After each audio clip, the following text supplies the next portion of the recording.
Hey guys, welcome back. Today we're doing a video on how to model grade crossings and roads on your layout. Now I've got a lot of products I've kept from my layout build 4 years ago that were tucked away in storage. I'm going to pull those out and use some of those and some new products as well. So with that said, let's get started with how to build a modular layout from start to finish, grade crossings and roads right now. Okay, let me catch you guys up on where we're at. First of all, we started with measuring, putting up the backdrop. If you have a backdrop, you're going to want to see where the road meets the backdrop, if there is a place for the road. Then you take this Woodland Scenics paving tape. It's part of their road system, and I completely square off everything, trying to get to the level of the grade crossing.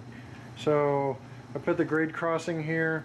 I take pieces, put them at the edge. It's got a little lip here. This is also a Woodland Scenics grade crossing you got here. And what you do is you mark where the edge of this steel plate is going to be, and you want to go ahead and lay your tape there and encapsulate the area that the paving, the smooth it is going to go in. So also part of the road system, you can buy a road kit. It includes both asphalt and includes concrete top coat to apply. Comes with a tool to apply it there, just a foam brush there. And it also comes with something to mark the yellow lines with. So you can also, with the paving tape, you have a smoother for the smooth it, so that's good. You get a striping pen with this as well, so pretty cool features of the Woodland Scenic system. Now, what we're going to use is smooth it, and we have to actually mix this. So we look up the instructions on how to mix it, and we're going to go ahead and pour 2 cups of smooth it into 1 cup of water and mix it well. And if you're paving on a slant, a thicker consistency may be needed. Just add more smooth it. So we are paving on a slant. As you can see here, I want to go down and meet the very thin road.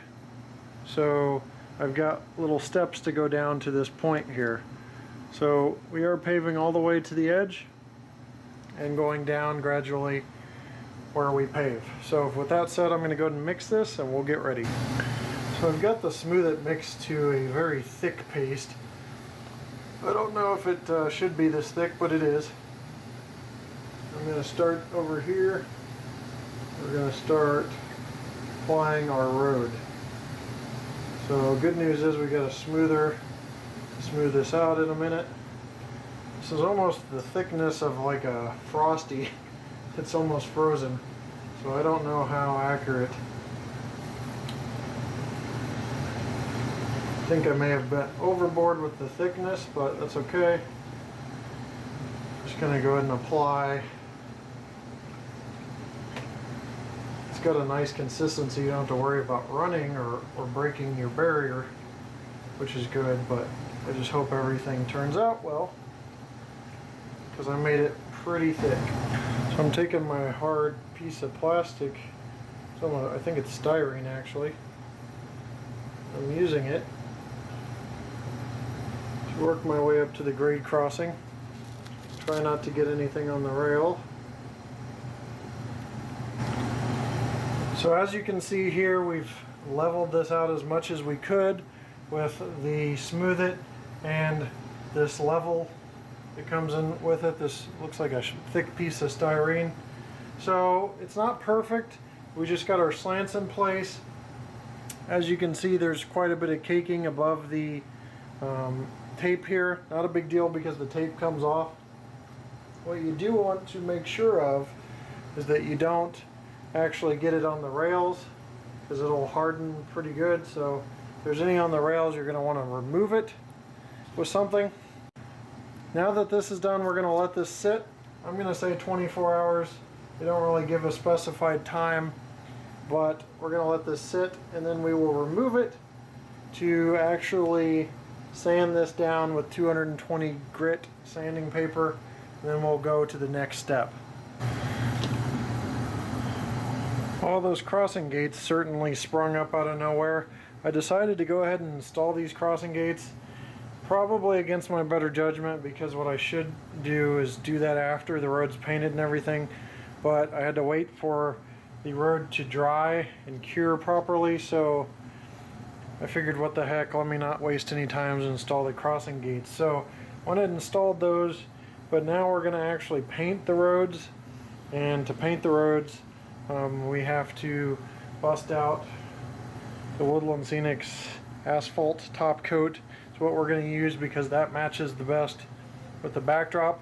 So we're going to go ahead and shake this up and paint these roads right now. It's from the Woodland Scenics road kit here.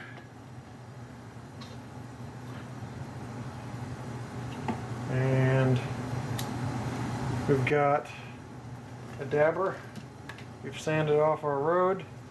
I'm going to verify it's even. That's where the road's going to be. You can take your grade crossings to do so.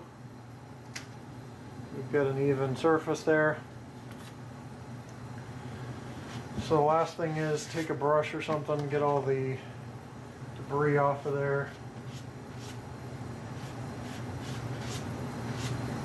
Because now it is time to paint your road.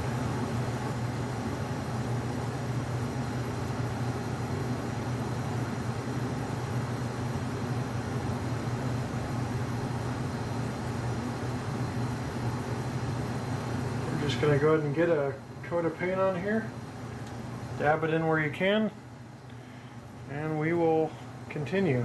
Try to stay on the road itself, but if you go off, we can cover it up with overbrush and things like that. Okay, as you guys can see, the road is all dried. It's black. I will say that you need to sand it down a bit to get a weathered effect. Use a real fine sanding paper to do that, and I'm going to go ahead and do that a little bit here to kind of get the weathered effect. Kind of scraped up road, and we'll see how this turns out in a bit. So as you can see, I have sanded this down.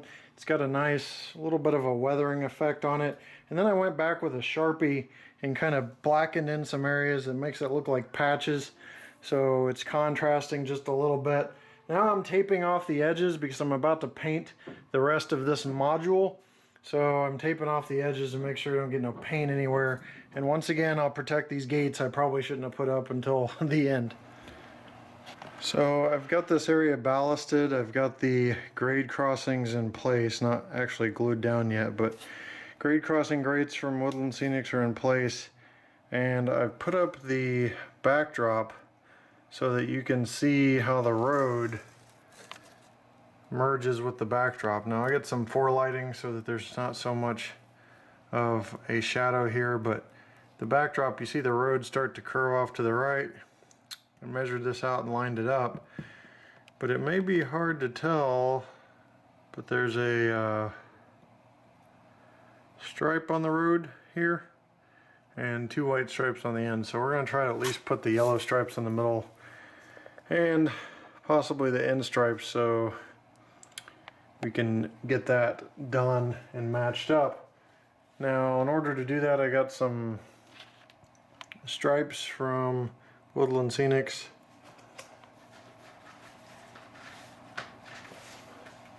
Here they are in the package. And then they're dry transfer, so you just need a burnisher or something to rub them off with, so I use this also. So we'll get to that and see how this turns out.